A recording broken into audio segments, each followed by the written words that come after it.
छोटे से गांव के पास घने जंगल में शंभू नाम का एक गरीब लकड़हारा रहता था। उसके दो ही सहारे थे, उसकी दो प्यारी बेटियां सीला और मीना। शंभू रोज सुबह जंगल आता और कड़ी मेहनत करके लकड़ियां बेचता था।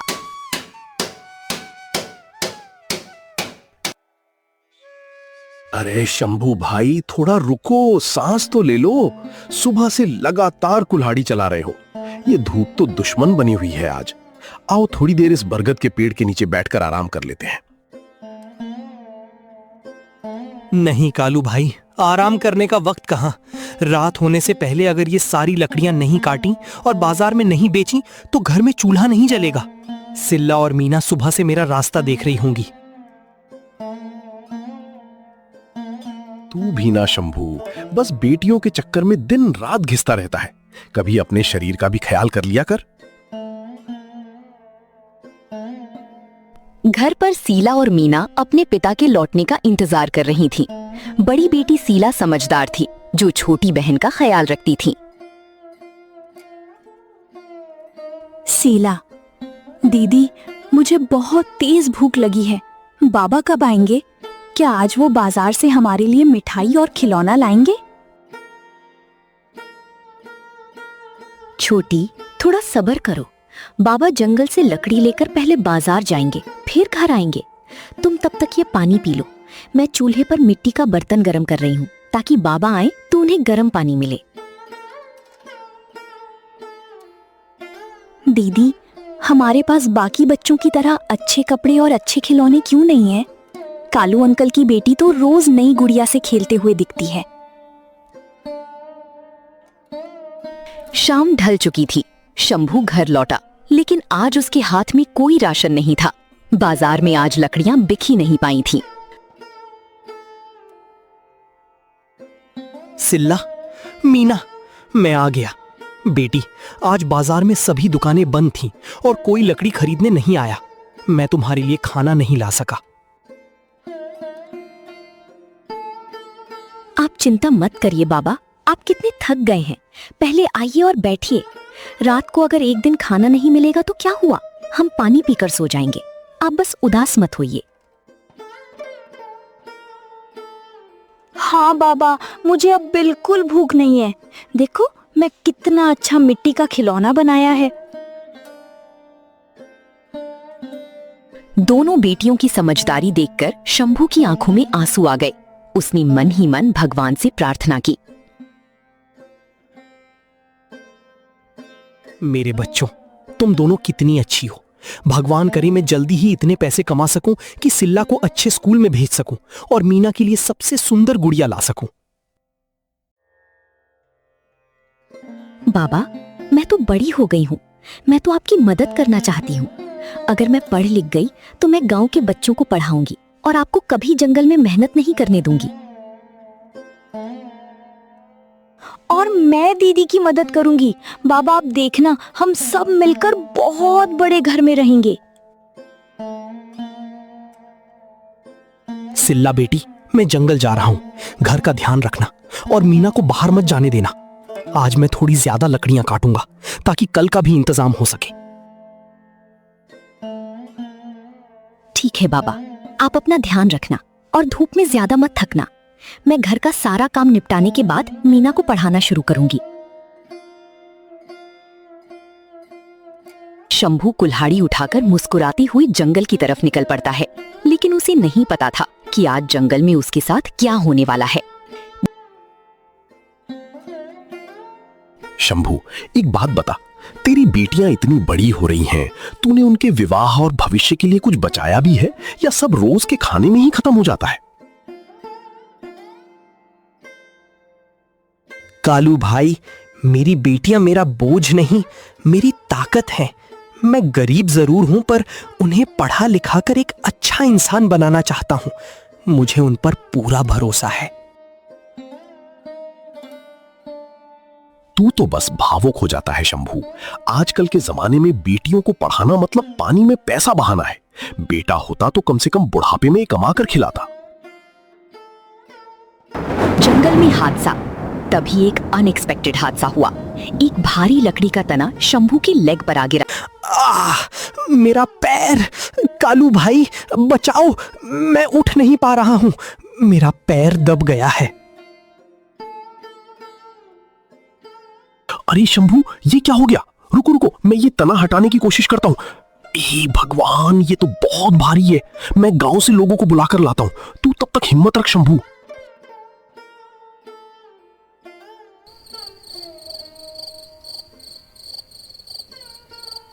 सूरज ढल गया है, लेकिन बाबा अभी तक नहीं आए। कालू अंकल भी नहीं दिख रहे हैं। मुझे कुछ गड़बड़ लग रही है। दीदी, मुझे डर लग रहा है। क्या बाबा जंगल में भटक तो नहीं गए? हम उन्हें ढूंढने चलें?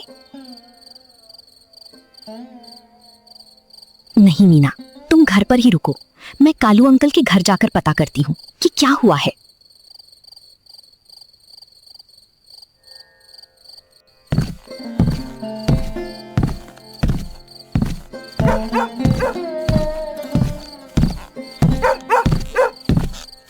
गांव वाली शंभू को वैद्य जी के पास ले आई थे।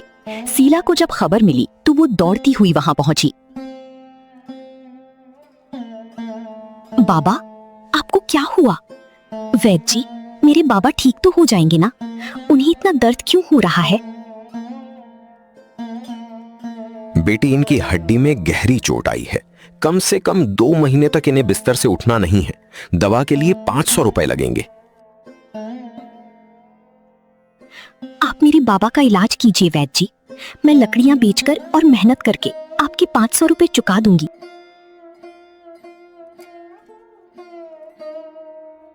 मैं एक बेकार बाप हूं सिल्ला। अब 2 महीने तक काम नहीं कर पाऊंगा। तुम दोनों का पेट कैसे पालूंगा? हम भूखे मर जाएंगे। बाबा, आप ऐसी बात मत करिए। जब तक आपकी ये बेटी जिंदा है, आपको और मीना को कभी भूखा नहीं सोने दूंगी। आज से मैं जंगल जाऊंगी और लकड़ियां काटकर बेचूंगी। नहीं सिल्ला, तुम अभी छोटी हो। जंगल बहुत खतरनाक है बेटी। मैं तुम्हें नहीं जाने दूंगा। शीला ने पिता की मना करने के बावजूद हिम्मत नहीं हारी। उसने जंगल जाकर सूखी लकड़ियां चुनना और काटना शुरू किया। बड़ी बड़ी लकड़ियों का गट्ठा उठाकर वो बाजार ले जाने लगी। मन में, मुझे ये बोझ उठाना ही होगा। बाबा की दवाई के पैसे भी देने हैं और मीना के लिए खाना भी ले जाना है। मैं हार नहीं मान सकती।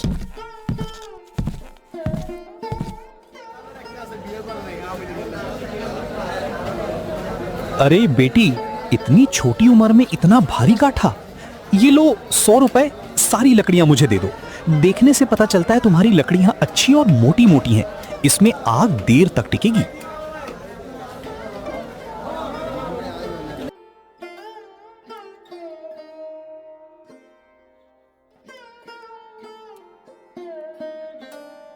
बाबा, आप पानी पी लीजिए। शीला दीदी बाजार गई हैं। मैं आपकी देखभाल करूंगी। मैं बर्तन भी धोना सीख गई हूँ। मेरी प्यारी मीना, भगवान ने मुझे गरीब बनाया पर दुनिया की सबसे अमीर बेटियां दी हैं। तुम दोनों मेरा सबसे बड़ा खजाना हो। मीना की समझदारी, मीना की मासूमियत और शीला की मेहनत ने शंभू के दर्द को आधा कर दिया था। बाबा, देखिए, मैं आज वैद्य जी के सारे पैसे चुका आई हूँ। और ये देखो, मैं घर के लिए राशन, चावल और आटा लाई हूँ और मीना के लिए ये सुंदर गुड़िया लाई हूँ। खुशी से नाचते हुए, वाह दीदी, मेरी गुड़िया, आप दुनिया की सबसे अच्छी दीदी हो। बाबा देखो, मेरी गुड़िया कितनी प्यारी है। बेटी सिल्ला, तुमने तो मेरा सर गर्व से ऊंचा कर दिया। मुझे तुम पर बहुत नाज।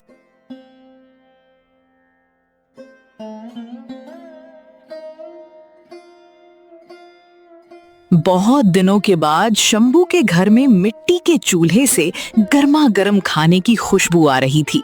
शीला की मेहनत ने उनके घर में नई उमंग भर दी थी। बाबा, आप ये गरम गरम रोटी और दाल खाइए।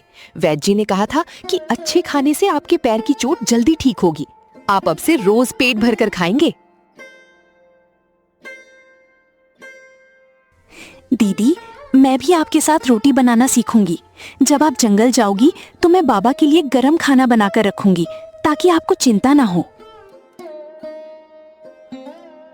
ये रोटी सिर्फ आटा और पानी से नहीं बनी बेटी, ये तेरी मेहनत और खून पसीने की कमाई है। इस खाने में जो स्वाद है वो किसी महल के खाने में भी नहीं होगा। अगली ही सुबह गांव का बड़ा और अमीर दुकानदार सेठ किरोरी लाल सीधा शंभू के घर पहुंचा। शीला की ईमानदारी और मेहनत देखकर सेठ जी उसके घर आए बिना नहीं रह सके। सेठ जी, आप हमारी इस गरीब झोपड़ी में, शीला ने आपकी दुकान पर कोई गलती तो नहीं की ना? अगर मेरी बेटी से कोई भूल हुई हो तो कृपया मुझे माफ कर दीजिए सेठ जी। नहीं शंभू भाई, गलती कैसी? मैं तो ये कहने आया हूं कि कल तेरी बेटी की मेहनत देखकर मेरा दिल पिघल गया। आज शीला जितनी भी लकड़ियां लाएगी मैं बाकी दुकानों से 2 गुने दाम पर खरीदूंगा।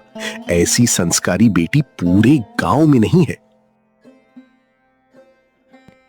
आपका बहुत बहुत धन्यवाद सेठ जी। मैं रोज सुबह जंगल जाकर सबसे अच्छी सूखी लकड़ियां चुनकर आपकी दुकान पर ही लाऊंगी और कभी आपको शिकायत का मौका नहीं दूंगी। सेठ जी की बात सुनकर शीला के अंदर एक नया जोश आ गया था। वो बिना वक्त गवाए तुरंत जंगल की तरफ निकल पड़ी। लकड़ियां चुनने के दौरान एक बड़ी पेड़ के नीचे उसे जमीन पर एक अजीब सा चमकीला पत्थर चमकता हुआ दिखाई दिया। ये क्या चीज है? इतना तेज चमक रहा है। पहले तो मैंने इस जंगल में ऐसा पत्थर कभी नहीं देखा। कहीं ये कोई खतरनाक चीज तो नहीं? मुझे इसे छूने से डर लग रहा है, लेकिन ये बहुत ही खूबसूरत चमक रहा है। एक बार उठाकर देखती हूँ। शीला दांते तले उंगली दबाए धड़कते दिल से आगे बढ़ी। उसने डरते डरते अपना हाथ आगे बढ़ाया और उस चमकीले पत्थर को उठा लिया। उसकी चमक सूरज की रोशनी में और भी तेज होने लगी। हे भगवान, ये पत्थर तो दीपक की तरह जगमगा रहा है। मुझे तुरंत इसे लेकर घर जाना चाहिए और बाबा को दिखाना चाहिए। वो ही बताएंगे कि ये आखिर कौन सा अनोखा पत्थर है। शीला फौरन दौड़ी दौड़ी जंगल से निकलकर घर की तरफ आई।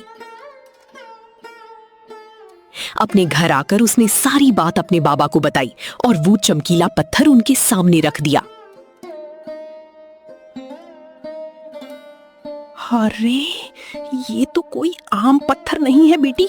इसकी काट और इसकी चमक, शीला बेटी, ये कोई आम पत्थर नहीं, ये तो असली और बेशकीमती हीरा है।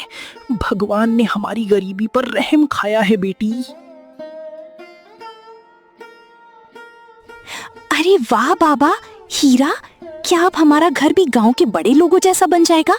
दीदी, आप तो जंगल से सच में खजाना ढूंढ कर ले आई। हीरे की चमक देखकर शंभू का दिल खुश तो था, लेकिन अगले ही पल उसके मन में एक अनजान डर बैठ गया। उसे डर था कि अगर गांव में किसी को पता चला तो ये हीरा चोरी हो सकता है।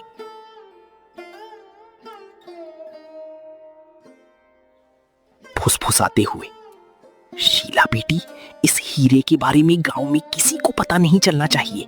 अगर किसी को खबर हुई तो कोई चोर या डाकू हमारी झोपड़ी से इसे चुरा कर ले जाएगा। हम कल ही शहर जाकर इसे चुपचाप बेच आएंगे। सही कह रहे हैं बाबा, हम किसी को कुछ नहीं बताएंगे। लेकिन बाबा, इतने सारे पैसों का हम क्या करेंगे? हमारे पास तो कभी इतने पैसे नहीं रहे। मैं सबसे पहले इस हीरे के पैसों से तुम दोनों बेटियों के लिए जरूरत की हर चीज लाऊंगा। और शीला बेटी, तेरी शादी किसी अच्छे और बड़े घर में धूमधाम से करूंगा। अब तुम्हें कभी धूप में लकड़ियां नहीं काटनी पड़ेंगी। अगली ही सुबह शंभू और शीला चुपचाप शहर गए।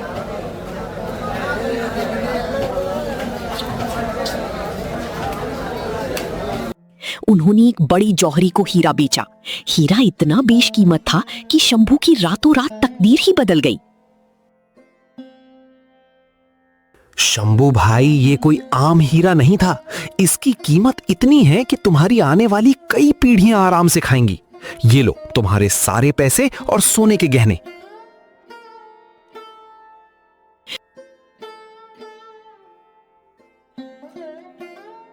उसी दिन से गरीब और लाचार शंभू की किस्मत पलट गई। वो अपना और अपनी बेटियों की हर जरूरत पूरी करता और उन्हें अपनी माँ की कमी कभी महसूस नहीं होने देता। घर में सभी लोग अब चैन से अपनी जिंदगी का आनंद ले रहे थे। बाबा, आपने हमारा घर इतना सुंदर बना दिया और सारे नए कपड़े बर्तन ला दिए, लेकिन सबसे बड़ी खुशी ये है कि अब आपको कभी दर्द में भी जंगल जाकर लकड़ियां नहीं काटनी पड़ेंगी। वाह बाबा, कितने सारे खिलौने और मिठाइयाँ। अब तो हमारा घर भी गांव में सबसे सुंदर लग रहा है। दीदी, आप सच में हमारी लक्ष्मी हो। जहां एक तरफ शंभू के घर में खुशियों का सैलाब आया हुआ था, वहीं दूसरी तरफ उसके दोस्त कालू के घर में जलन की आग सुलगने लगी थी। कालू के मन में तो कोई पाप नहीं था, लेकिन उसकी पत्नी चंपा शंभू की ये तरक्की बर्दाश्त नहीं कर पा रही थी। वो कालू के कान भरने लगी और उसके शांत मन में भी नफरत का बीज बोने लगी।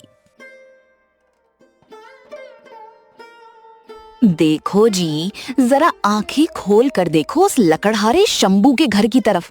कल तक जो एक एक रोटी के लिए तरसता था, आज उसके घर गाड़ियों में राशन और फर्नीचर आ रहा है। और एक तुम हो जो दिन रात मेहनत करके भी वहीं के वहीं हो। मुझे तो शक है कि उस शंभू ने जरूर कोई गलत काम या चोरी की है। अरे चंपा, ऐसी बात मत बोलो। शंभू मेरा पुराना दोस्त है और बहुत ही ईमानदार आदमी है। वो कभी कोई गलत काम नहीं कर सकता। शायद भगवान ने उसकी गरीबी और दुख पर रहम खाकर उसकी किस्मत बदल दी है। हम किसी की खुशी से क्यों जलें?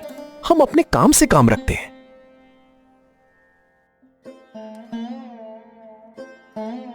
संकी हो तुम। किस्मत ऐसी रातों रात नहीं बदलती।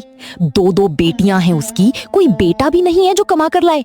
ये सब जरूर किसी गलत धंधे का पैसा है। अगर तुम चुप रहे तो पूरा गांव तुम पर थूकेगा कि तुम्हारा दोस्त अमीर हो गया और तुम बस उसे देखते रह गए। मेरे साथ चलो और उससे पूछो उसे कि ये इतना पैसा कहां से आया। अपनी पत्नी की बातों में आकर कालू का दिमाग भी जहर से भर गया। उसके मन में दोस्त के प्रति जलन और नफरत आग की तरह फैल गई। वो बिना सोचे समझे सीधा शंभू के घर पहुंचा और शिला और मीना के सामने शंभू पर ताना मारने लगा, जिससे शंभू का दिल बहुत दुखा। क्यों रे शंभू, बड़ा सेठ बन गया है तू? कल तक तो मेरे आगे 2 रुपए के लिए हाथ फैलाता था, आज रातों रात इतना अमीर कैसे हो गया? जरूर तूने कोई चोरी या गलत धंधा किया है। 2 बेटियों का बाप है तू। बेटियां तो दूसरे का धन होती हैं। ऐसे गलत पैसे से बेटियों की शादी करेगा तो भगवान कभी माफ नहीं करेगा। कालू भाई और भाभी, आप भी ऐसा ही सोचती हैं? तू तो मेरा सबसे अच्छा दोस्त था, तू ऐसी बात कैसे बोल सकता है? मैं कितना भी गरीब हो जाऊं पर कभी चोरी या गलत काम नहीं कर सकता। ये सब मेरी बेटी शीला की मेहनत और उसकी ईमानदारी का फल है। और मेरी बेटियां मेरे लिए बोझ नहीं, मेरी शान है। तुझे मेरे पैसे पर शक है, पर मुझे तेरी दोस्ती पर विश्वास था। शंभू ने कालू की कटु बातों का जवाब गुस्से से नहीं, बल्कि अपनी ईमानदारी और सच्चाई से दिया। उसने कालू और उसकी पत्नी चंपा को शहर की जौहरी का कागज दिखाया, जिसमें हीरा बेचने की पूरी सच्चाई लिखी थी। सच्चाई जानते ही कालू और चंपा के पैरों तले जमीन खिसक गई। कालू भाई, ये देख जौहरी का कागज। मेरी बेटी शीला को जंगल में एक बेशकीमती हीरा मिला था, जिसे हमने शहर जाकर बेचा है। लेकिन भाई, तू तो मेरा अपना है। अगर तुझे लगता है कि मुझे घमंड हो गया है तो ये ले, इस पैसे में से आधा हिस्सा तू रख ले, ताकि तेरी गरीबी भी दूर हो सके। नहीं शंभू भाई, मुझे ये पैसे नहीं चाहिए। मैं तो जलन की आग में अंधा हो गया था। मैं तेरा दोस्त कहलाने के लायक भी नहीं हूं। तूने तो मेरा बुरा सोचने के बावजूद मेरा भलाई सोचा। तेरी बेटी शीला सच में लक्ष्मी है और तू दुनिया का सबसे अच्छे दिल वाला बाप है। मुझे बस माफ कर दे भाई। मुझे माफ कर दो शंभू भाई, मैंने ही इनके कान भरे थे। मुझे लगता था कि बेटियां बोझ होती हैं और तुमने कोई गलत काम किया है। लेकिन तुमने तो हमारे तानों के बदले भी हमें अपना माना और हमें पैसा देने लगे। मुझे अपनी इस नीच सोच पर बहुत शर्मिंदगी हो रही है। तो दोस्तों, सच्चाई और ईमानदारी की हमेशा जीत होती है। जलन और नफरत से सिर्फ अपना ही नुकसान होता है। शंभू की अच्छी सोच ने ना सिर्फ कालू और उसकी पत्नी का दिल बदल दिया, बल्कि पूरे गांव को ये सिखाया कि बेटियां बोझ नहीं, घर की शान और लक्ष्मी होती हैं।